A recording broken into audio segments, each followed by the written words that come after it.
Samsung Galaxy A16 versus Redmi 14C. Two budget phones battling it out in 2025. But which one should you buy? Let's break it down. Starting with design, the Galaxy A16 keeps it clean and minimal with Samsung's signature matte finish. It feels solid in the hand and definitely leans toward a more classic style.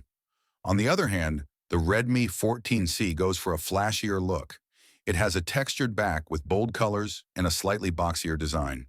If you like your phone to stand out visually, Redmi wins here.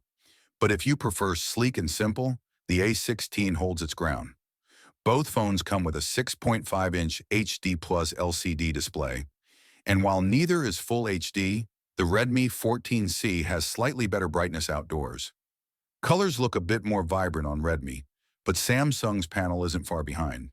Keep in mind, no AMOLED on either, but for the price, these displays are decent for YouTube, TikTok, and casual browsing.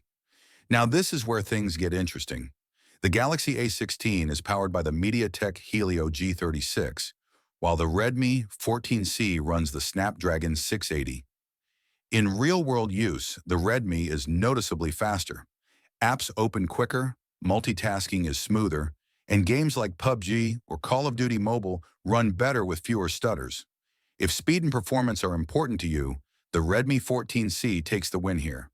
Camera-wise, both feature basic triple lens setups, 50-megapixel main sensors with macro and depth support. In daylight, both perform well, but Redmi delivers sharper images and slightly better dynamic range. The A16 gives more natural colors but struggles with detail in low light. Selfies are pretty similar. Decent, but nothing amazing. Both phones come with a 5,000 mAh battery, which easily lasts a full day, even with heavy use. But here's the catch. The Redmi 14C supports 18W fast charging, while the Galaxy A16 is stuck at just 10W. That means Redmi charges faster, a big plus if you're always on the go. For everyday tasks, scrolling, watching videos, messaging, both phones are fine. But when it comes to heavier use like gaming or switching between multiple apps, Redmi handles it better thanks to that Snapdragon chip. Both phones are super affordable, but the Redmi 14C often comes in just a little cheaper depending on the market and gives more performance for the money. So here's the bottom line.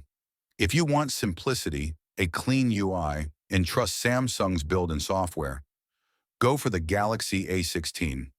But if you're after better performance, faster charging, and more value for your money, the Redmi 14C is the better deal. Let us know which one you'd choose. And don't forget to like and follow for more tech comparisons.